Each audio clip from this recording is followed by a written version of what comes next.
Oke, bismillahirrahmanirrahim. Assalamualaikum warahmatullahi wabarakatuh.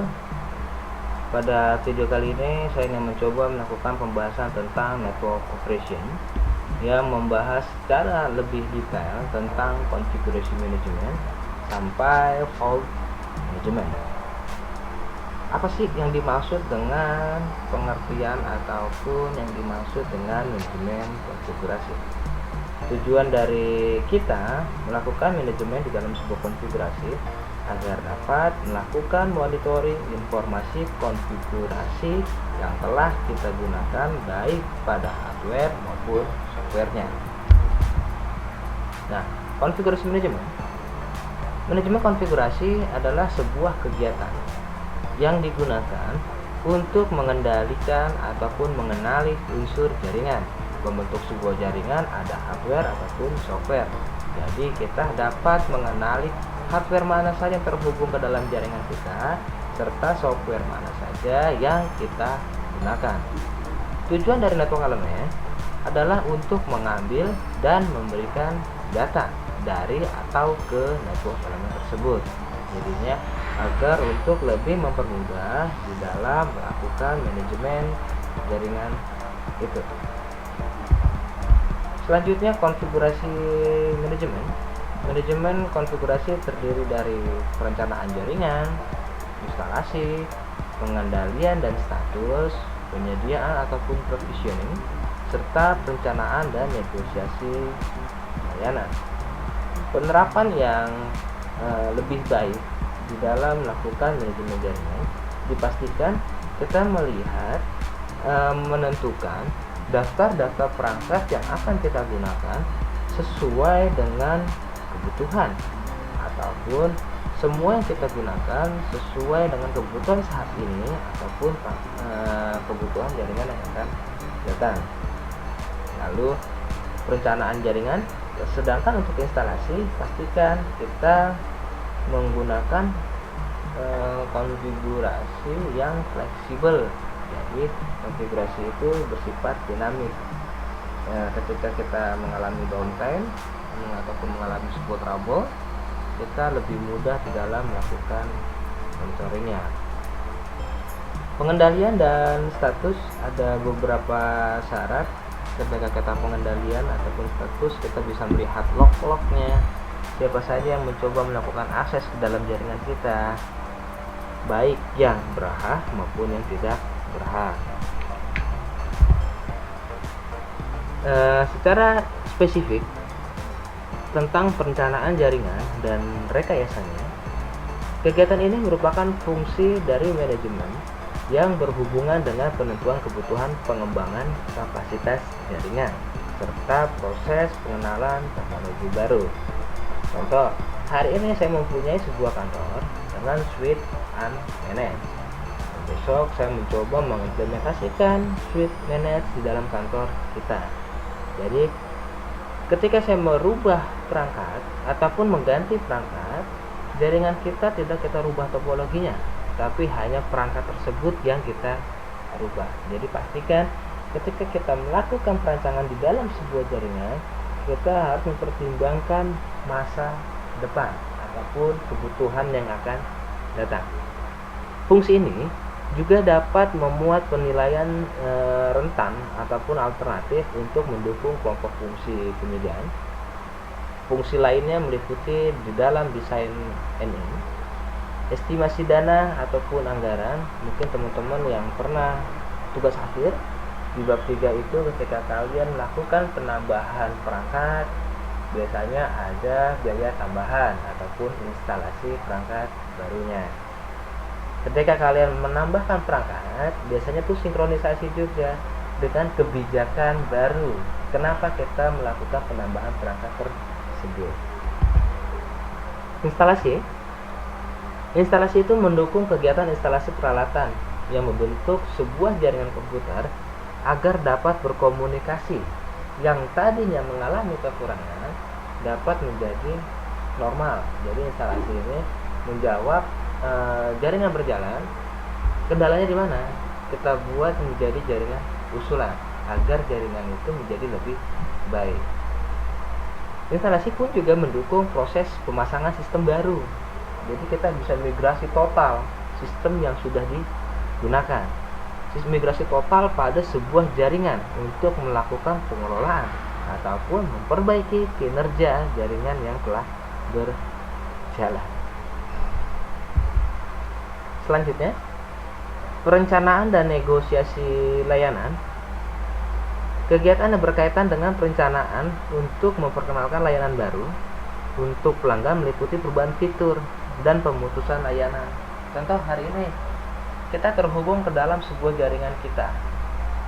Divisi 1 dengan divisi 2 dengan divisi 3 masih dapat saling terhubung, masih dapat saling sharing data.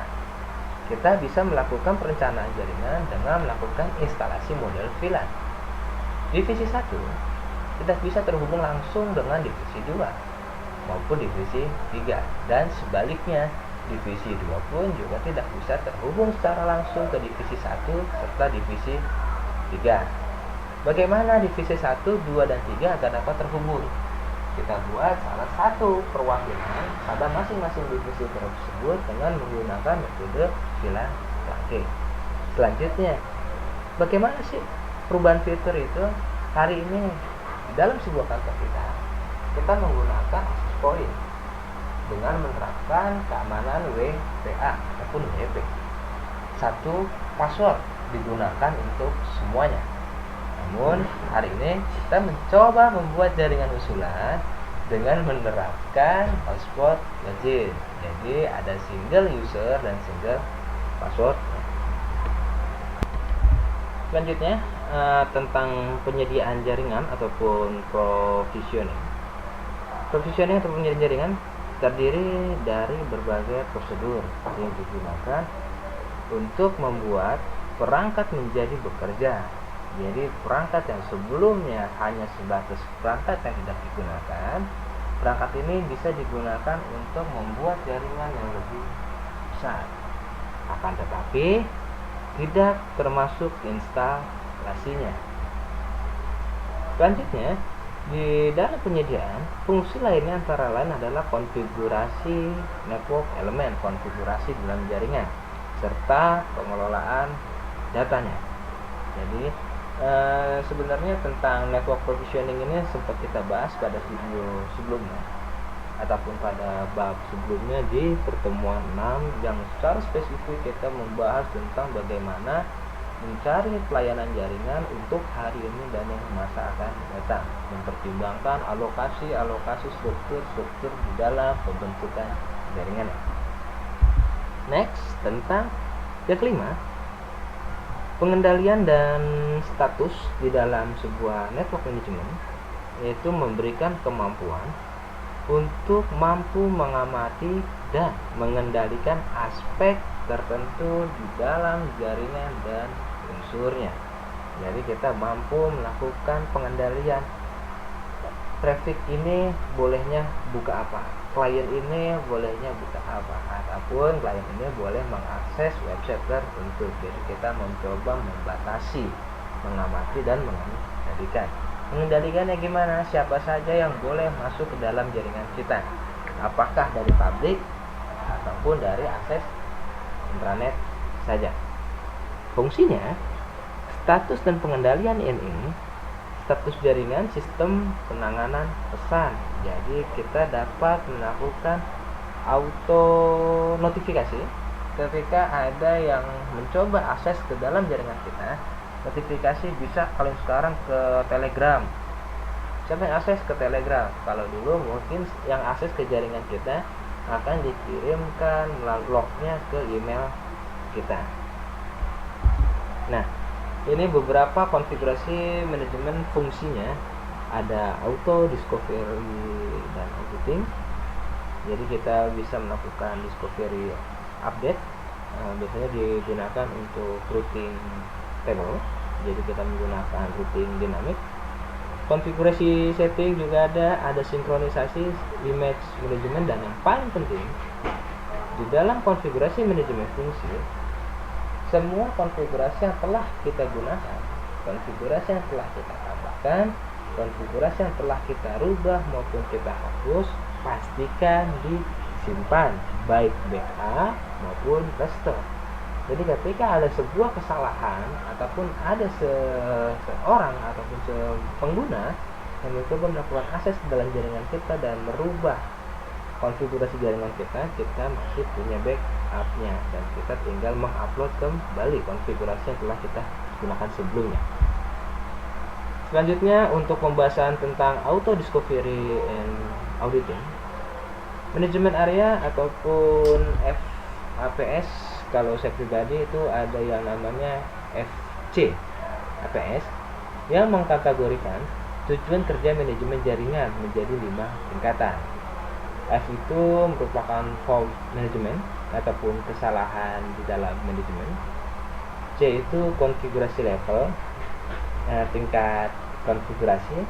A itu accounting level ataupun tingkat dari akuntansinya, bagaimana kita memastikan quality of service dari anggaran kita. Performa level, tingkat kinerja, berarti kita memastikan perangkat kita itu seharusnya berada di lapisan akses, distribusi ataupun lapisan core. Dan yang paling penting adalah S, security level. Jangan sampai kita membuat jaringan sebaik mungkin, sebesar mungkin, tapi kita tidak mempertimbangkan faktor dari security dalam jaringan kita. Kita harus bisa terkoneksi ke dalam jaringan untuk mencari tahu apa yang sebenarnya telah dikonfigurasi. Jadi kita bisa membuat hak akses untuk siapa saja yang boleh melakukan monitoring. Hal ini disebut dengan audit. Jadi kita bisa melihat auditnya. Jangan sampai audit itu terjadi pada tempat kalian dengan audit di IP address. Jangan sampai kalian implementasikan IP address pada device router ataupun IP address pada gateway alamat tengah-tengah, bukan alamat awal ataupun alamat akhir ketika diaudit tensin. Contoh 192.168.10.0/24. Berarti alamat IP yang bisa digunakan 10.1 sampai 10.254.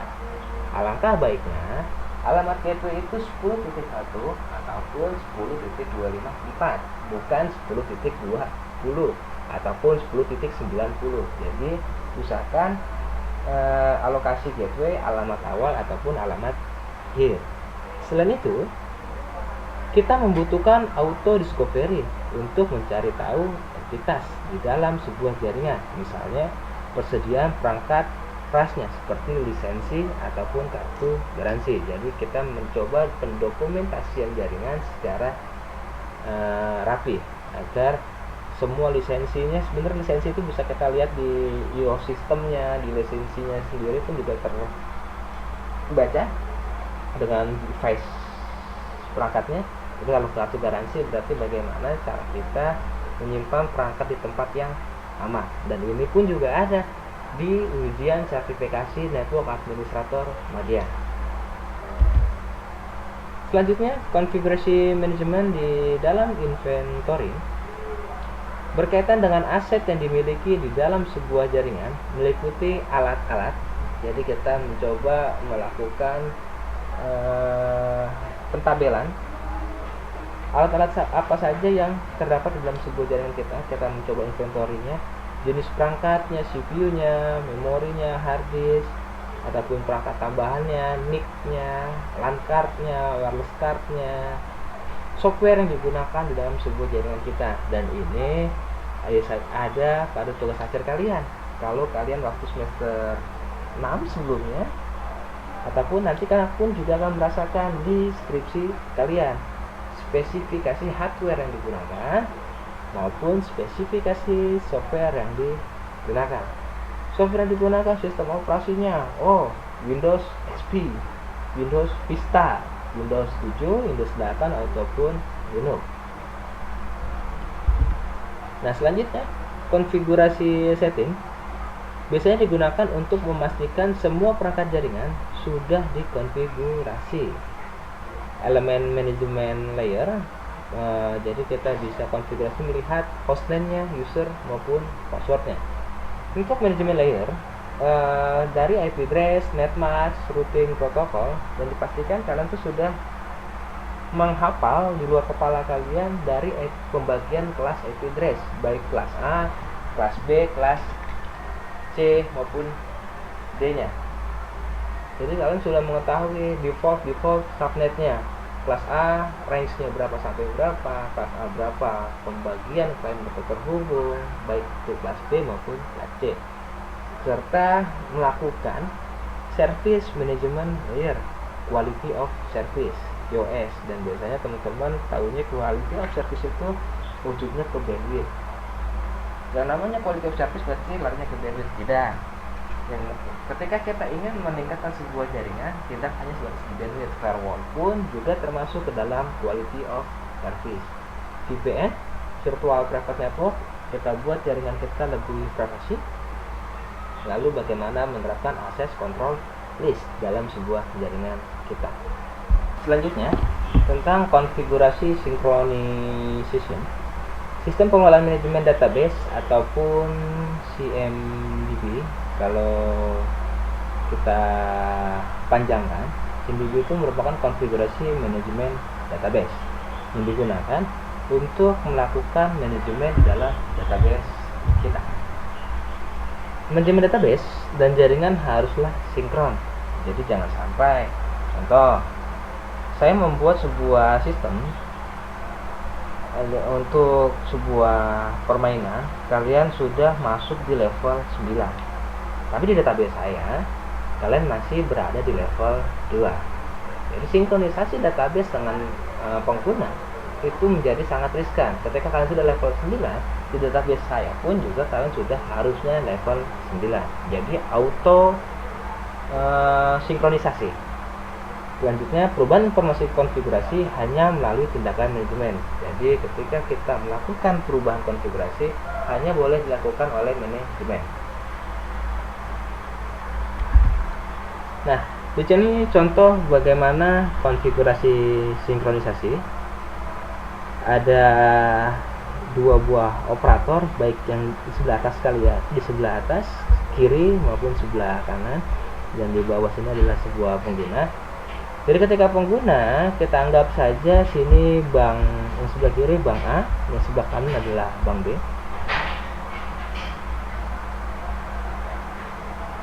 Pengguna mencoba melakukan transfer duit, transfer uang fulus dari bank A ke bank B sebesar Rp10.000. Dan seharusnya saldo pengguna tersebut pada bank A akan berkurang sebesar 10.000 dan saldo pada bank B akan bertambah secara 10.000. Dan ini sinkronisasinya pun juga harus cepat, nggak boleh delay sekian detik. Jadi sinkronisasinya itu harus lebih cepat, auto sinkron.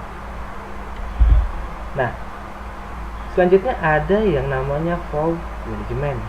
Fault management adalah sebuah kumpulan kegiatan yang dibutuhkan untuk memelihara tingkat pelayanan jaringan secara dinamis. Bagaimana kita melakukan manajemen perawatan jaringan secara dinamis? Kegiatan ini digunakan untuk menjamin ketersediaan yang tinggi melalui penemuan secara cepat masalah yang dapat mengakibatkan penurunan performance. Jadi, ketika ada sebuah kegagalan sistem, kesalahan sistem, ataupun link failure, ini dapat ditindaklanjuti secara lebih cepat dengan menerapkan fungsi-fungsi pengendali termasuk diagnosa, perbaikan, testing, hingga backup. Fault management bisa kita minimalisir ketika kita punya perangkat backupnya, tapi backupnya ataupun redundansinya secara auto, bukan secara manual. Contoh, saya membuat jaringan satu router. Ketika router itu mengalami link failure ataupun down, maka jaringan akan offline semua di bawahnya.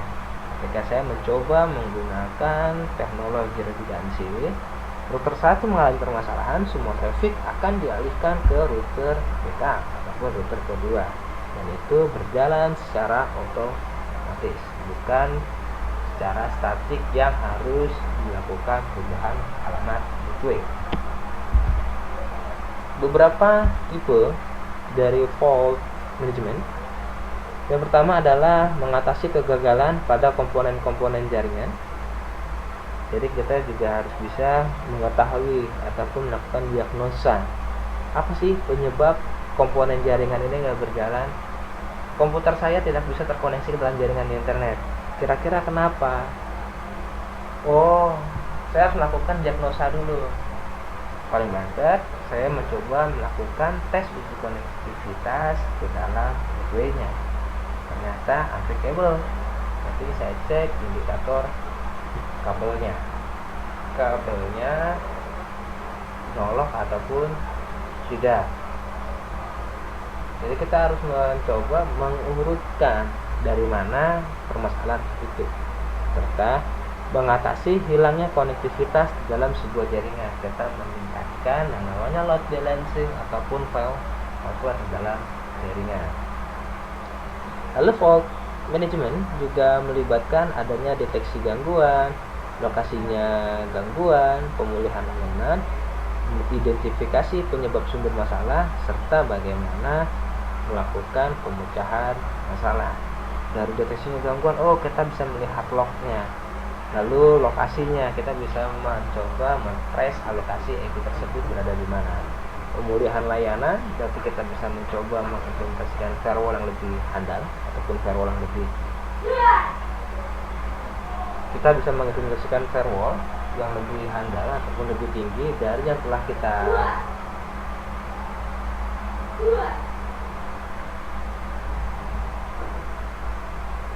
pemulihan layanan. Kita bisa mengimplementasikan firewall yang lebih handal dibandingkan firewall yang telah kita gunakan. Lalu untuk apa? Kita untuk mengidentifikasi sumber masalah. Masalahnya dari mana? Dari dalam apa dari luar? Ketika dari dalam, berarti kita tentukan hak aksesnya. Ketika dari luar, kita bisa coba implementasikan firewall based policy ataupun BMZ untuk menjawab di pemecahan masalah tersebut. Fault management function bisa melakukan monitoring jaringan seperti alarm, advance alarm process function, serta diagnosa kesalahan, trouble di dalam ticketing penggunaan, serta proactive fault management di dalam jaringan kita.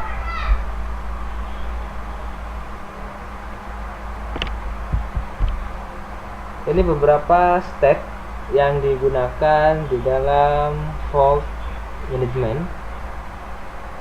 Kita bisa melakukan observasi, melakukan detect-nya. Ini kira-kira penyebabnya apa ya? Kita observasi dulu. Kita ketemukan. Lalu kita analisa dan coba kita perbaiki. Jadi ada alur dalam melakukan penyelesaian masalah. Sama teman-teman yang besok mau skripsi mengambil jaringan, jangan sampai analisa jaringannya apa, pemecahan masalahnya apa. Jaringan berjalan yang menggunakan kabel, tahu-tahu jaringan usurannya menggunakan kabel, tapi analisanya kurang. Kecuali kalian menganalisanya ketika menggunakan kabel di gedung 9 lantai, berarti kita harus menggunakan kabel yang sangat banyak. Untuk membuat lebih efisien, kita mencoba mengimplementasikan jaringan wireless. Itu silakan, yang penting analisanya tepat. Sedangkan yang selanjutnya adalah tentang fault management, monitoring dan deteksi. Jadi kita bisa mendeteksi lebih awal. Kita bisa mendeteksi lognya asalkan kita sinkronisasi dengan perangkat smartphone kita ketika perangkat kantor kita tinggalkan. Jadi kita auto dapat konfirmasi baik email maupun telegram siapa yang melakukan akses ke dalam jaringan kita. Ketika mendeteksi ada IP ataupun ada user yang mencoba melakukan akses dalam perangkat kita dan dia tidak didaftarkan, kita bisa langsung menolaknya. Jadi kita mencoba memperbaiki jaringan lebih awal, deteksi lebih awal. Nah, fault management, alarm management ada beberapa tipe. Yang pertama basic function ataupun fungsi dasarnya, mengumpulkan informasi peringatan pada jaringan Ini kalau di Microsoft kita bisa melihat log-lognya semua, menggambarkan informasi peringatan. Sedangkan untuk yang advance ya, kita bisa melakukan filtering, deduplication, korelasi sampai ke augmentation. Jadi pada poin nomor 2 STM kita bisa filtering ataupun kita bisa mengimplementasikan firewall yang lebih spesifik. Mungkinkah kita bisa membatasi portnya, ataupun kita menutup aksesnya, ataupun kita mencoba merubah port default menjadi port yang lebih spesifik dengan identitas kita, ataupun port yang lebih spesifik dengan kantor. Fault management life cycle. Yang pertama adalah deteksi kegagalan, pelaporan peringatan dengan mekanisme deteksi kegagalan, contohnya SMB, restorasi layanan, fault isolasi, dan root cause analysis, prioritas troubleshooting, refailure, ataupun fault reporting.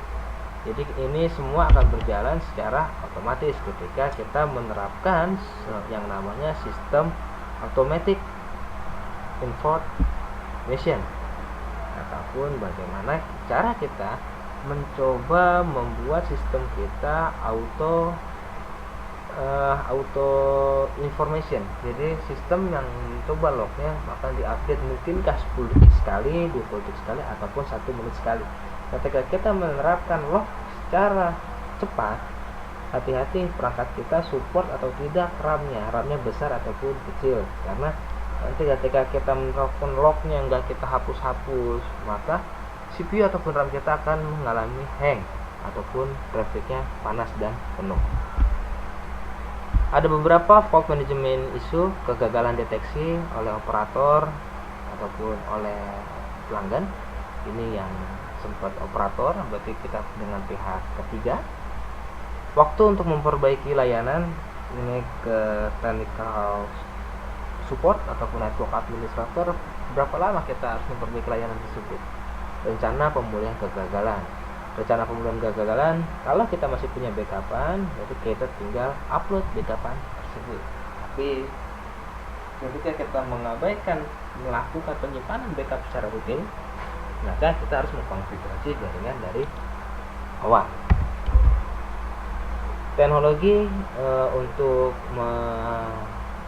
meminimalisir terjadinya fault management yaitu adalah automatic failover. Jadi automatic failover terjadinya redundancy secara perpindahan otomatis. Alarm notifikasinya secara update otomatis.